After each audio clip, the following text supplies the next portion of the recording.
ভাজপা জিন্দাবাদ, বিজেপি জিন্দাবাদ, নরেন্দ্র মোদী জিন্দাবাদ, বিজেপি জিন্দাবাদ,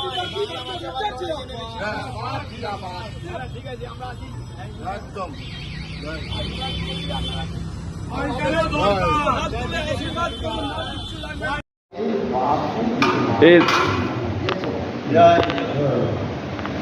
জয় জগন্নাথ।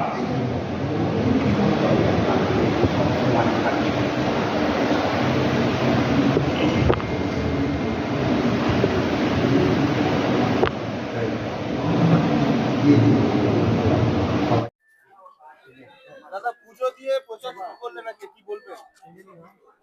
পুজো দিয়ে তো শুরু করতেই হবে, কারণ যার আশীর্বাদে আমি আজকে এখানে দাঁড়িয়ে আছি তার আশীর্বাদেই আগামী দিনে জিতবো। তো সেই জন্যই আজকে আমি প্রথম পুজোটা তার পায়ে অর্পণ করলাম। জগন্নাথ দেবের কাছে কি চাইলেন? চাওয়া তো একটাই আছে, যে যুদ্ধে উনি নামিয়েছেন সেই যুদ্ধে আমাকে জয়ী হয়ে আসতে হবে, শ্রীরামপুরের মানুষের জন্যে, আগামী ভবিষ্যতের জন্যে, এবং এই রাজ্য যাতে পরবর্তীকালে পশ্চিমবঙ্গ হিসেবে থাকতে পারে, যাতে বাংলাদেশে রূপান্তরিত না হয়, তার জন্যে আজকে ভারতীয় জনতা পার্টির এই লড়াই যাতে আমি সামিল হয়েছি।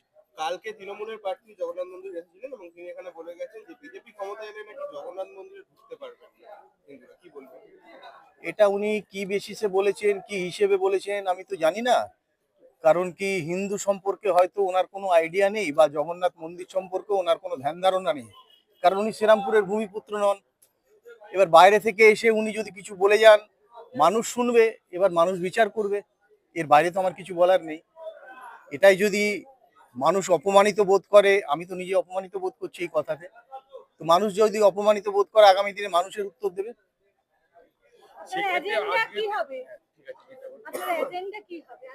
আমার আজকে প্রচার ছোট করে আজকে শুরু করছি, তারপরে আমি অফিসে গিয়ে আমার প্ল্যানিং করব, আগামী দিনের কিভাবে এগোবো না এগোবো তার একটা বসে প্ল্যানিং করা দরকার, সেইভাবে তারপর আগামী কাল পরশু থেকে আমরা শুরু করব।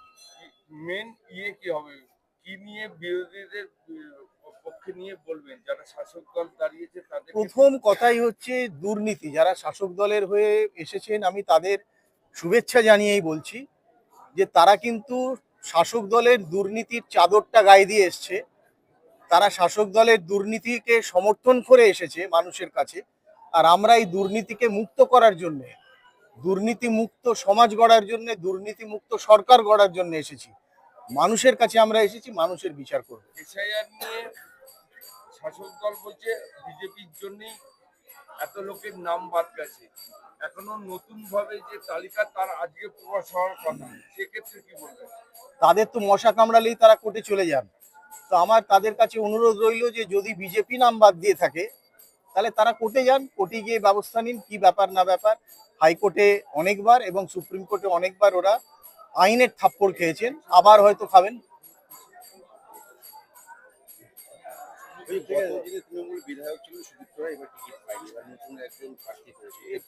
এখানে আমার কিছু বলার নেই, হয়তো শ্রীরামপুরে ওনাদের কোনো লিডার নেই, ওনাদের কোনো মুখ নেই, বাকিটা ওদের নিজেদের ব্যাপার, পার্টির ব্যাপার।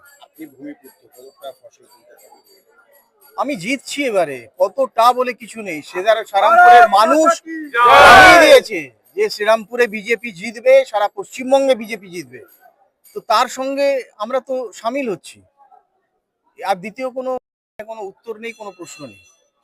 এবার একটু হিন্দিতে বলতে